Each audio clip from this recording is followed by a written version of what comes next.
Hello friends, welcome to Shivani Hari vlogs. வாங்க விளாக்குள்ளே போகலாம். இன்றைக்கி நம்ம என்ன பார்க்க போகிறோம்னா சில்லி ஹார்லிக் ரைஸ் தாங்க. செம்ம டேஸ்ட்டாக இருக்கும். பசங்களுக்கு செஞ்சு கொடுத்தீங்கன்னா தட்டில் ஒன்றுமே இருக்காதுங்க, அந்தளவுக்கு செம்ம டேஸ்ட்டாக இருக்கும். இதுக்கு வந்து ஒரு 6 காஷ்மீர் மிளகாய் எடுத்து கொஞ்சம் சுட வெண்ணெய் போட்டு கொஞ்சம் 2 நிமிஷம் ஊற வச்சுருங்க. அந்த ஊற வச்ச சில்லியும் நம்ம ஒரு பூண்டு நல்லா உரித்து வச்சுருக்கோம், அதையும் நல்லா அரைச்சி பேஸ்ட்டாக ஆக்கிக்கணும். இப்போ ஒரு பூண்டு நம்ம கட் பண்ணி குட்டி குட்டியாக வச்சுக்கணுங்க.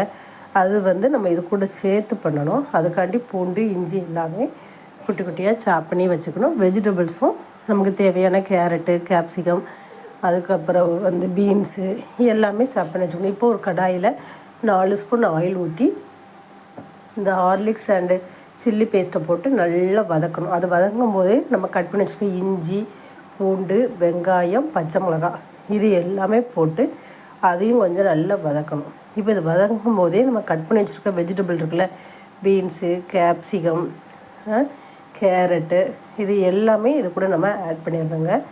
இது நல்லா அப்படி நமக்கு என்ன கலரில் கேப்சிகம் தேவையோ அந்த அவங்கள்ட்ட என்னெல்லாம் இருக்கோ அந்த கேப்சிகம் போடலாம். இது வந்து நம்ம அடிஷ்னல் தான், உங்களுக்கு தேவையான வெஜிடபிள்ஸ் இதில் ஆட் பண்ணிக்கலாம்.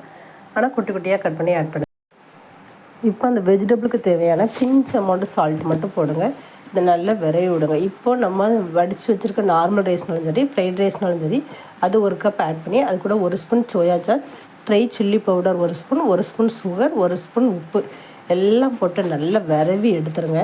இப்போ 2 நிமிஷம் அந்த ஹீட்டில் இருக்கட்டும். இப்போ ஆஃப் பண்ணிவிட்டு இப்போ இதுக்கு மேலே வந்து கோரியாண்டர் லீவ்ஸ், வந்து கொத்தமல்லி இலை இல்லைன்னா ஆனியனோட தண்டு இருக்குல்ல, அதை குட்டி குட்டியாக சாப் பண்ணி போட்டுருங்க.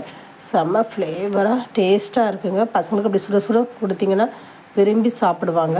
இதுக்கு நம்ம அப்படியே சாப்பிட்லாம், அப்படி இல்லைன்னா சைடிஷாக நம்ம தயிர் சம்பல் கூட வச்சு சாப்பிடலாம். அல்டிமேட்டாக இருக்கும், செம்ம டேஸ்ட்டாக இருக்கும். ஈஸியாகவும் செஞ்சிடலாம், பசங்களுக்கும் ரொம்ப பிடிக்குங்க. ட்ரை பண்ணி பாருங்கள். இந்த வீடியோ பிடிச்சிருந்தா லைக் பண்ணுங்கள், ஷேர் பண்ணுங்கள், சப்ஸ்கிரைப் பண்ணுங்கள். பக்கத்தில் இருக்க பெல் பட்டனை கிளிக் பண்ணுங்கள். இதே மாதிரி ஒரு சூப்பரான வீடியோவில் உங்களை பார்க்குறேன். அது வரைக்கும் பாய்.